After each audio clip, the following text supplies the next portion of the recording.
kotse pagala-gala sa Purok Dos noon.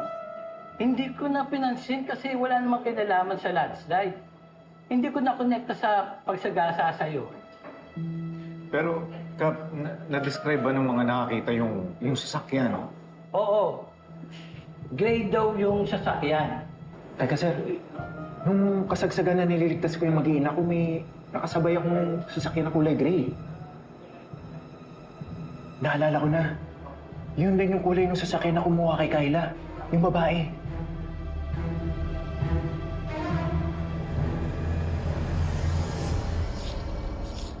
Ay, sandali yung niluluto ko pala. Ay, oo nga. Hala, baka masunog yun. Ay, naku. Ay, oh.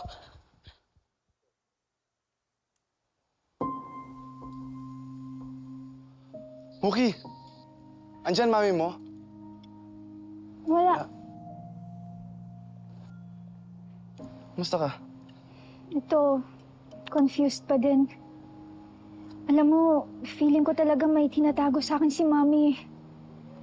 Zane, pwede mo ba akong tulungan? Gusto ko kasing pumunta ng ospital para magpa-check up eh. Oo naman. Sasamahan kita. Talaga? Oo. Salamat ah. Ano, ngayon na ba? Alis na tayo? Oo, sana. Baka kasi biglang dumating si Mami. Sige. Zane. Sa'yo muna to. Tawagan mo ako, okay? Tawagan mo ako. Okay. Call me. Oh, okay.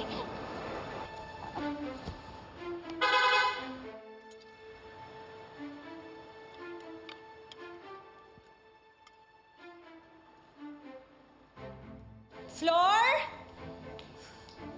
Floor! Floor, bakit bukas ang gate? Mookie, Mami. anong ginagawa mo dito sa labas? Is everything okay? Opo, Mami. Kumakain lang po tsaka nagpapahangin. Floor?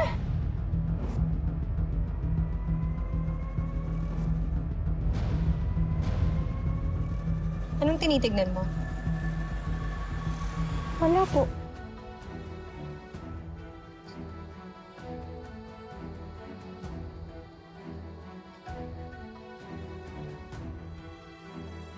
Tara, Mookie, may pag-uusapan tayo. Tumayo ka na dyan. Floor! Floor, isara mo yung gate! Ma'am, opo.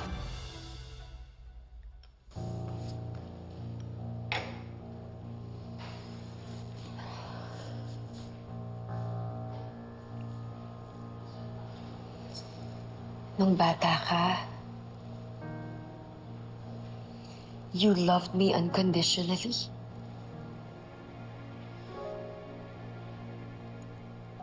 But I'm disheartened now.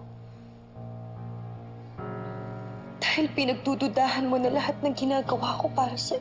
pati na rin ang pagmamahal ko.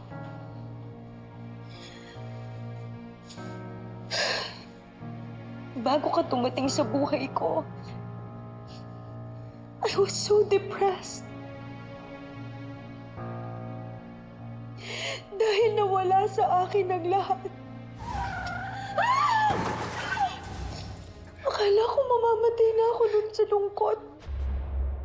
No!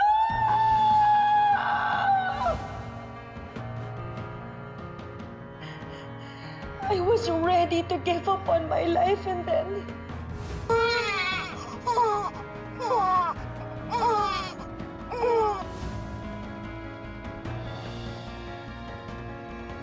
Unang kita ko pa lang sa'yo, I fell in love.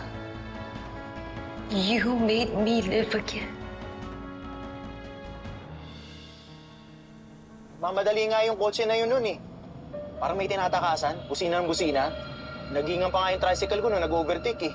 Natatandaan mo kaya kung saan siya huminto? Oo. Pagkatas ng 10 minuto na nag-overtake siya, nadaanan ko siya dun sa harap ng isang malaking bahay.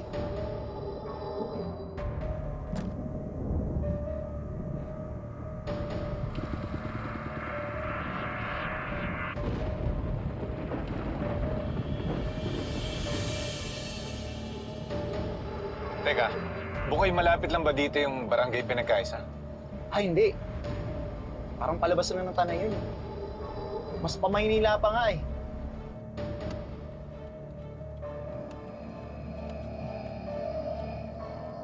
Kaya nung gabing inuwi kita, I made a promise to myself. Simula ngayon, ako na ang magiging mommy mo. At promise ko sa'yo that I will take care of you. At sisiguraduhin ko na hindi na tayo maghihiwalay. Mahal na mahal kita, Mookie. Ikaw ang buhay ko and I'm not capable of hurting you. Hindi ka ba naniniwala kay Mommy? Naniniwala po ako, Mommy. Promise. Promise po, pero... Kung mahal mo ako, di hindi ka magdududa sa lahat ng ginagawa ko sa'yo, Mookie. Wala akong ibang ginusto kung hindi ang gumaling ka.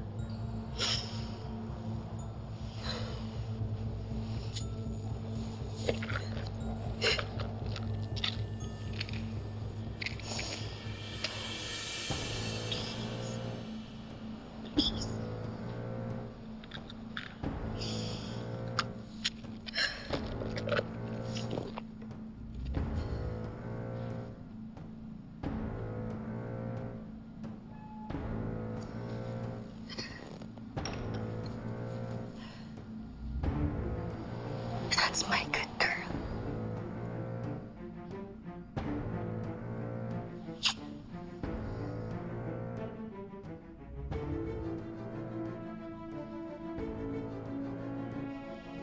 Magbibihis lang ako.